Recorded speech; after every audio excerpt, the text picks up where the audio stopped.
नमस्कार, झारखंड देख रहे हैं आप और आपके साथ मैं हूं सोनाली सिंह। बुलेटिन की शुरुआत करेंगे और सबसे पहले बड़ी खबर निर्वाचन आयोग की ओर से सीएम को जारी नए निर्देश की। सीएम हेमंत सोरेन ने निर्वाचन आयोग की ओर से जारी नोटिस का कल जवाब दे दिया था और इस जवाब के बाद निर्वाचन आयोग ने भी नया निर्देश जारी किया है। इस निर्देश में मुख्यमंत्री हेमंत सोरेन को खदान लीज मामले में सफाई पेश करने के लिए व्यक्तिगत रूप से उपस्थित होने को कहा गया है। आयोग ने 31 मई को हेमंत सोरेन को हाजिर होने का निर्देश दिया है। आयोग का यह आदेश शुक्रवार रात को हेमंत सोरेन की ओर से जवाब देने के बाद आया। इधर हेमंत सोरेन के भाई विधायक बसंत सोरेन को 30 मई को निर्वाचन आयोग के सामने पेश होने के निर्देश दिए गए हैं और अब सबकी निगाहें इस वक्त राजभवन पर टिक गई हैं। अधिक जानकारी दे रहे हैं रांची से हमारे संवाददाता निरंजन सिंह।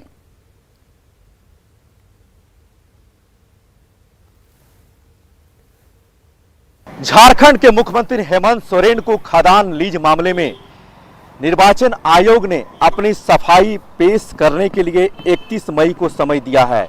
31 मई को हेमंत सोरेन को खुद खड़ा होकर अपना पक्ष रखना पड़ेगा, लेकिन सबकी निगाहें अब राजभवन पर टिकी हुई है।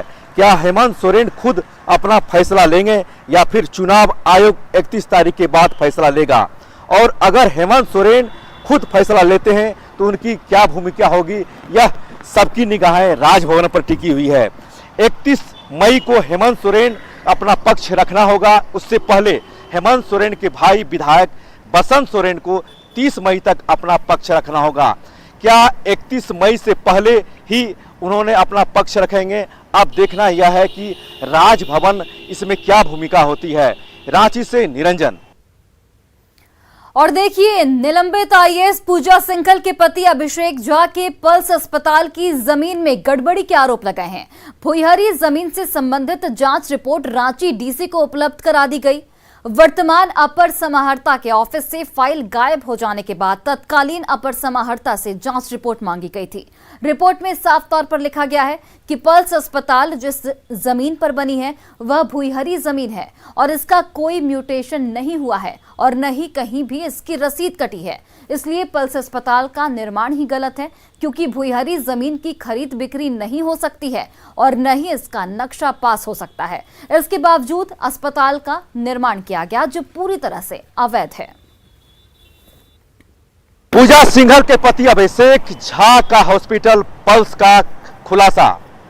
आप देख सकते हैं कि मैं इस समय पल्स हॉस्पिटल के पास हूं और आप पूरी तरह से देखें, ये बरियातू रोड है और ये जो बनाया गया है सिक्योरिटी, ये भी सरकारी जमीन पर बना हुआ है। जितनी भी गाड़ियां पार्किंग है अवैध तरीके से ये बनाया गया है। लेकिन आपको मैं दूसरी तरफ से दिखाता हूं कि जिस तरह से इस हॉस्पिटल के लिए जमीन का म्यूटेशन हुआ था वो बिल्कुल अवैध था, क्योंकि ये जमीन जिस हॉस्पिटल पर बना हुआ है ये भुईहरी जमीन है और डीसी को जांच की रिपोर्ट में दिया गया है। लेकिन जांच की रिपोर्ट के बाद जिस तरह से फाइल गायब हुआ था, अपने आप में चौंकाने वाली बात है। वर्तमान अपर समाहर्ता के कार्यालय से फाइल गायब हो जाने के बाद तत्कालीन अपर समाहर्ता से जांच की रिपोर्ट मांगी गई थी। रिपोर्ट में पल्स अस्पताल जिस जमीन पर बनी है वह भुईहरी जमीन है।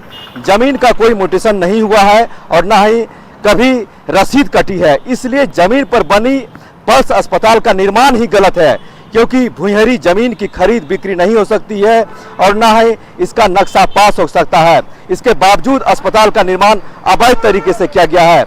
निलंबित आईएएस अधिकारी पूजा सिंघल अस्पताल से जुड़े मामले का सवाल ठीक से जवाब नहीं दे रही है। ईडी की टीम पूछते कुछ और है, पूजा सिंघल कुछ और जवाब देती है। अब देखना यह है कि जिस तरह से रिमांड की अवधि बढ़ाई गई है, क्या पूजा सिंघल इस अस्पताल के बारे में सही जानकारी दे पाएगी नहीं, ये आने वाले 5 दिनों के अंदर तय करेगा। रांची से निरंजन।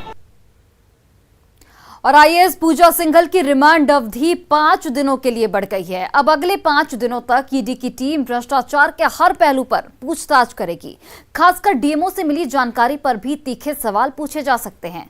ईडी के रडार पर अभी भी कई जिलों के डीएमओ हैं। आईएएस सिंघल के रिमांड का 3rd राउंड। तीखे सवालों से फिलहाल नहीं मिलेगी राहत। हर क्लू पर बढ़ रही पूजा सिंघल की मुश्किलें, जिसके इशारों पर कभी प्रशासन का पूरा तंत्र नाचता था, आज वो रिमांड से राहत के लिए तड़प रही है। जिसके हुक्म की तामील के लिए कानून की धज्जियां उड़ा दी जाती थी, आज वो ईडी के शिकंजे में एक एक पल की सुकून ढूंढ रही है। हेमंत सोरेन सरकार की खनन सचिव रही आईएएस पूजा सिंघल को कोर्ट ने एक बार फिर से ईडी रिमांड पर भेज दिया है। अब अगले 5 दिनों तक पूजा ईडी की रिमांड पर रहेगी। आईएएस अधिकारी पूजा सिंघल और सीएस सुमन कुमार को आज स्पेशल कोर्ट में पेश किया गया है, ईडी के कोर्ट में पेश किया गया है। आज उनकी रिमांड अवधि समाप्त हुई है, जिस वजह से उन्हें कोर्ट में प्रोड्यूस किया गया है। प्रोड्यूस करते ही जो सीएस सुमन कुमार उनका न्यायिक हिरासत में भेज दिया गया है, वही पूजा सिंघल को 5 दिनों के लिए और उनके रिमांड अवधि को बढ़ा दिया गया है। बता दें कि जो पूजा सिंघल की मेडिकल कंडीशन है, उस वजह से जो जांच की रफ्तार है वो काफी धीमी चल रही है, जिस वजह से ईडी को भी और भी कुछ ग्राउंड्स है जिनके वजह से उन्हें जांच की प्रक्रिया और आगे बढ़ाने के लिए समय चाहिए था। तो इसी के साथ पूजा सिंघल को 5 दिनों की रिमांड अवधि और बढ़ाई गई है। वहीं सुमन कुमार जो है उनको सीधा न्यायिक हिरासत में लिया गया है। मिसेज पूजा सिंघल को ईडी के तरफ से 6 दिन का फिर ईडी रिमांड मांगा गया था, जिसे जो जज ने दोनों तरफ से सुनने के बाद, माननीय जज हमारे जो हैं पीके शर्मा साहब, उन्होंने बड़े धैर्य से सुना और 5 दिन का ये ईडी रिमांड मिसेज पूजा सिंघल का दिया। आईएएस पूजा सिंघल की रिमांड की मियाद शुक्रवार को खत्म हो रही थी, लेकिन कोर्ट ने तीसरी बार ईडी को रिमांड दिया है। वहीं सीएस सुमन कुमार की रातें अब जेल में कटेगी। ईडी के तरफ से सुमन कुमार को जुडिशियल कस्टडी में भेजने का आग्रह किया, जिसे कोर्ट ने स्वीकार किया और उन्हें जेल भेज दिया गया। ईडी रिमांड पर पूजा सिंघल लगातार तबीयत खराब होने का बहाना बनाती रही है। यही वजह है कि पूजा से लगातार पूछताछ करने में ईडी को परेशानी आई है। अब अगले 5 दिनों तक देखना होगा पूजा क्या क्या राज उगलती है। रांची से संवाददाता ओम प्रकाश और रूपाली की रिपोर्ट, न्यूज़ 18। और भारत के सफलतम कप्तानों में शामिल Mahendra Singh Dhoni T20 cricket league IPL के अगले सीजन में भी खेलेंगे। आईपीएल में चेन्नई सुपर किंग्स के खराब प्रदर्शन और प्लेऑफ की दौड़ से बाहर होने के बाद धोनी के भविष्य पर सवाल उठ रहे थे, लेकिन कल मुंबई में धोनी ने खुद साफ किया कि वे 2023 में आईपीएल में पीली जर्सी में ही दिखेंगे। धोनी से जब पूछा गया कि क्या येलो जर्सी में ये उनका आखिरी मैच होगा, तो उन्होंने हंसते हुए जवाब दिया, डेफिनेटली नॉट। आपको बताते चले कि 15 अगस्त 2020 को उन्होंने अचानक इंटरनेशनल क्रिकेट से संन्यास का ऐलान कर सबको चौंका दिया था, लेकिन आईपीएल खेलना जारी रहेगा। धोनी की कप्तानी में चेन्नई ने 4 बार आईपीएल ट्रॉफी जीती और 5 बार टीम फाइनल में पहुंची है।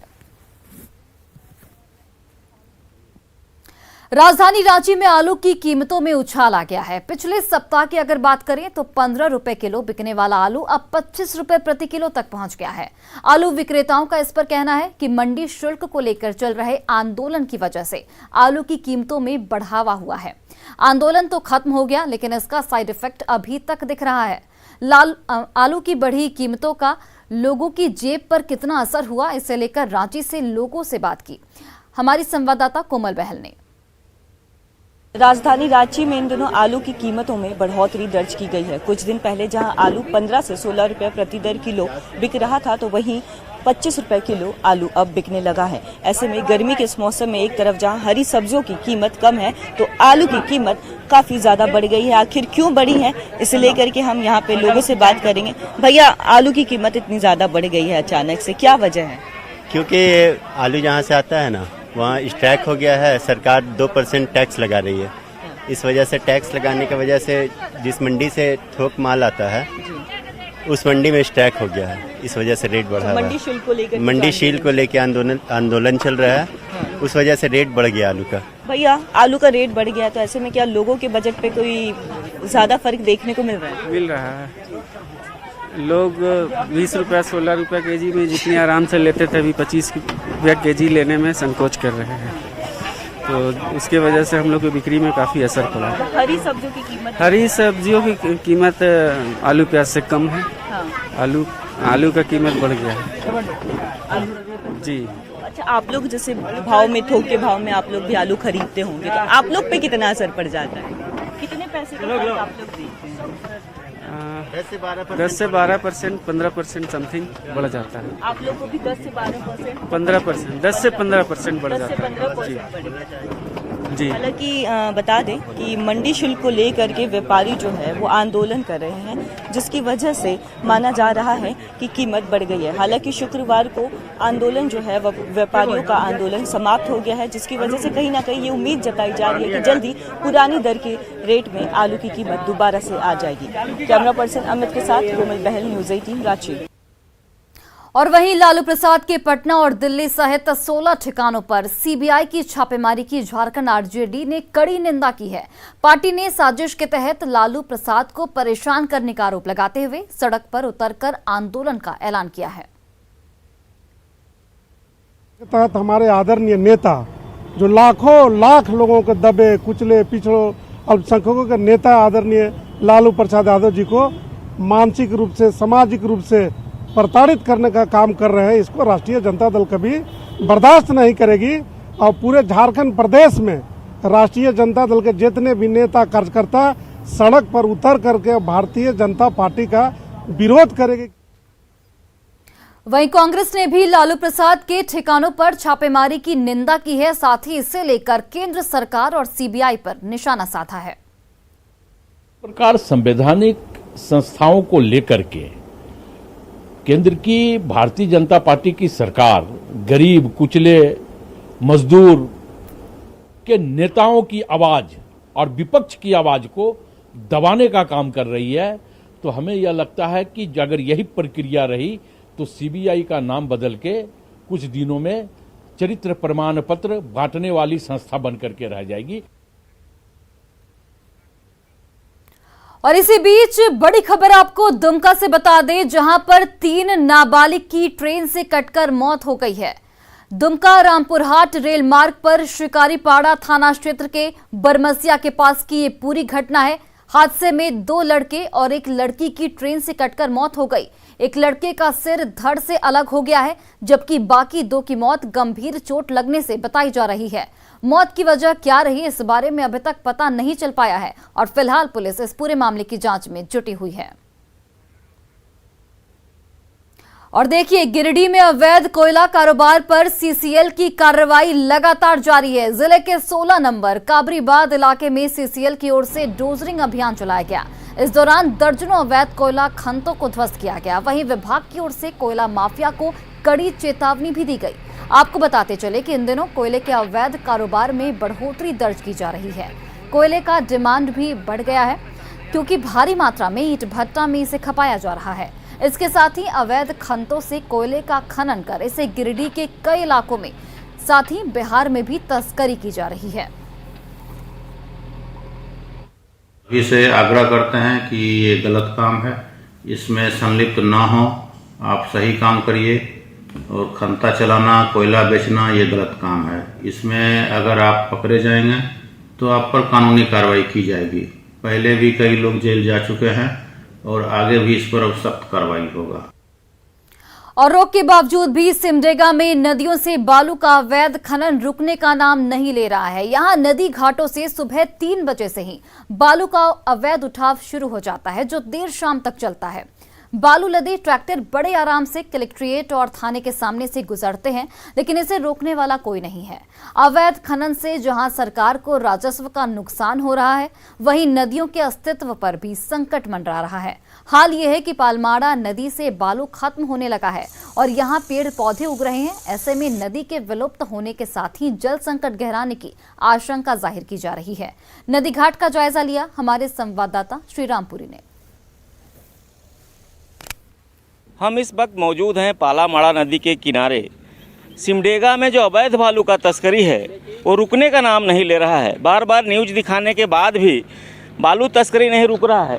देखिए, नदी से निकलकर ट्रैक्टर पर बालू इधर से निकलता है, वहाँ नदी से उसके बाद जाता है। नदी पर देख सकते हैं, नदी से सैकड़ों ट्रैक्टर लगे हुए हैं जो सुबह 3 बजे से बालू का उठाव कर रहे हैं और बालू यहाँ धड़ल्ले से उठ रहा है। और नदी की जो हाल है, नदी का जो हाल इन्होंने बना रखा है, आप देख सकते हैं। बालू खत्म होने से यहाँ पर पेड़ पौधे उगाए हैं, धीरे धीरे नदी का जल स्तर भी ख़त्म हो रहा है और बालू वही ख़त्म हो रहा है, जिसका नतीजा है कि आने वाले समय में जल संकट भी होगा।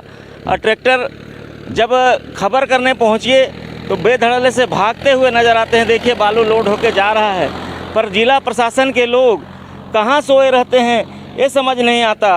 और जब तक जगते हैं अधिकारी तब तक इस नदी से सैकड़ों ट्रैक्टर बालू भोर 3 बजे से उठता है और 8 बजे दिन तक उठता रहता है। शहर में ही ये बालू जा रहा है, जहां शहर की निगरानी के लिए सीसीटीवी लगी हुई है, जिस पर भी अधिकारी देखते हैं कि बालू जा रहा है पर कोई कार्रवाई नहीं होती है।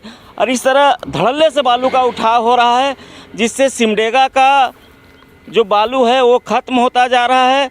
और इस तरह राजस्व की जो हानि हो रही है उसे रोकने की चिंता जिला प्रशासन को नहीं है। पूरा राज्य बदनाम है अवैध खनन को लेकर। ईडी में मामला चल रहा है, मामला सीबीआई में आने वाला है।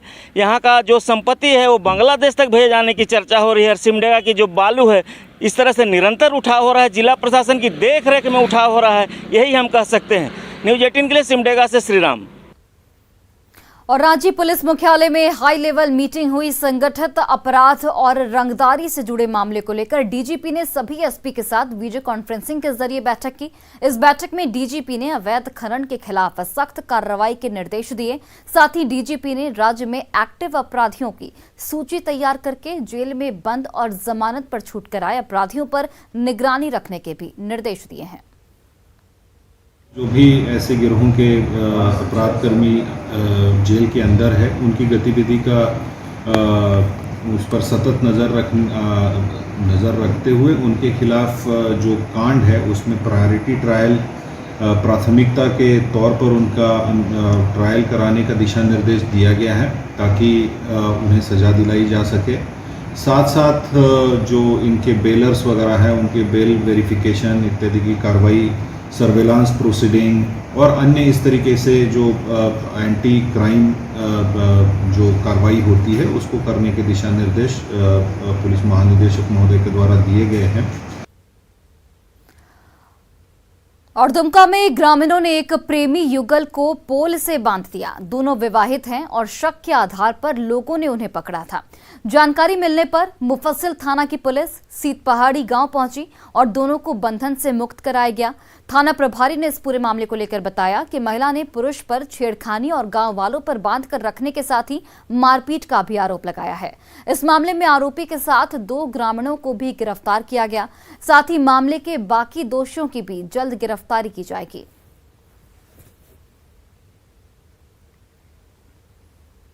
गुमला के चंदाली पॉलिटेक्निक कॉलेज के छात्रों ने प्लेसमेंट के नाम पर ठगी का आरोप लगाया है। कॉलेज के छात्र छात्राओं को यूपी और गुजरात की 2 बड़ी कंपनियों में प्लेसमेंट हुआ था, लेकिन छात्रों का इस पर कहना है कि प्लेसमेंट के नाम पर उनके साथ ठगी हुई है। वहां उनके साथ अभद्र बर्ताव किया गया और अवैध तरीके से पैसे की भी वसूली की जा रही थी। वापस लौटे छात्रों ने कॉलेज में जमकर बवाल काटा। यहाँ से प्लेसमेंट दिया गया था वो फ्रॉड है, पूरी फ्रॉड है वो। क्या मांग करते हैं आप? हम लोग को बस हम लोग का जो खर्चा है मतलब जो लागत लगे कम पूरा नहीं कम से कम आधा से थोड़ा सा ज़्यादा मिल जाए। कितना खर्च हुआ था? पर स्टूडेंट 20। कॉलेज के द्वारा प्लेसमेंट दिया गया था SKH वाईटेक कंपनी में, जो कि ऋषभ एंटरप्राइजेस के थ्रू सिलेक्शन हुई थी। सारे बच्चों का सिलेक्टेड स्टूडेंट्स हम 14 को यहाँ से निकले थे। तो वहाँ जाने के बाद हमें पता चला कि ऐसा कोई प्लेसमेंट जैसा कुछ भी नहीं है। हम सभी के साथ फ्रॉड हो रहा है।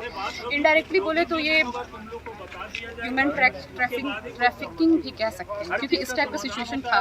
उपायुक्त गुमला के निर्देशानुसार जो है एक 5 मेंबर की टीम गठित कर दी गई है, जिसमें कि एग्जीक्यूटिव मजिस्ट्रेट, हमारे अंचल अधिकारी, लेबर सुपरिटेंडेंट और डिस्ट्रिक्ट एम्प्लॉयमेंट ऑफिसर के साथ में जिला समाज कल्याण पदाधिकारी हैं, जिनको कि 48 घंटे का समय दिया गया है कि वो सभी मुद्दों पर जांच करके स्पष्ट रिपोर्ट दी कि किसकी लापरवाही की वजह से ये चीज़ हुआ। और वहीं धनबाद में महिलाओं ने मधुबन थाने का घेराव किया। पुलिस ने लूट और मारपीट के मामले में एक आरोपी को यहां पर गिरफ्तार किया था, लेकिन उसके परिजनों ने झूठे मामले में गिरफ्तारी का आरोप लगाते हुए थाने का घेराव किया। उनका यह भी आरोप है कि 24 घंटे बीत जाने के बाद भी आरोपी को कोर्ट नहीं भेजा गया है। क्या नाम है लड़का का? मुन्ना यादव। क्या आरोप में लाया है? वही झगड़ा हुआ था, थोड़ा आलू का मामला था, हटिया पर झगड़ा हुआ था। तो एक मुन्ना नहीं था, उसमें 4 गो लड़का था, नहीं था तो हम लोग नहीं जानते, लेकिन झगड़ा किया है। और 22 मई को रांची समेत राज्य के कई जिलों में आंधी के साथ आकाशीय बिजली गिरने की आशंका है, जिसे लेकर मौसम विज्ञान केंद्र के वैज्ञानिकों ने अलर्ट जारी किया है। 40 से 50 किलोमीटर प्रति घंटे की रफ्तार से हवाएं चलने की भी आशंका है। मौसम विभाग की ओर से लोगों को सतर्क रहने की लगातार सलाह दी जा रही है। अधिक जानकारी दे रही हैं हमारी संवाददाता कोमल बहल। मौसम के बदलते मिजाज को लेकर राजधानी रांची में ऑरेंज अलर्ट जारी कर दिया गया है। इसके साथ ही राज्य के कई इलाकों में 22 और 23 मई को भारी आंधी चलने की भी संभावना जताई जा रही है। गर्जन के साथ हल्के से मध्यम दर्जे की वज्रपात होने की भी आशंका है। इसके साथ ही मौसम विज्ञान केंद्र के वैज्ञानिक अभिषेक आनंद ने ये जानकारी दी है कि राज्य में 40 से 50 किलोमीटर प्रति घंटे की रफ्तार से हवाएं भी चलेगी। बता दें कि मौसम के इस बदलते मिजाज को देखते हुए लोगों को सतर्क रहने की सलाह भी दी गई है। तापमान की बात करें तो राजधानी रांची में तापमान जो है वो शुक्रवार को 40 डिग्री से ज्यादा दर्ज किया गया है। यानी सुबह के वक्त तो राजधानी रांची में काफी गर्मी देखने को मिलती है, लू भी कहीं ना कहीं चलता है, लेकिन शाम होते होते ही राजधानी रांची के मौसम में बदलाव जरूर देखने को मिल रहा है, लेकिन इससे तापमान में कोई भारी बदलाव देखने को नहीं मिल रहा है। कैमरामैन अमित के साथ कोमल बहल, न्यूज़ 18 रांची। और फिलहाल इस बुलेटिन में बस इतना ही। आप देखते रहिए न्यूज़ 18 बिहार झारखंड।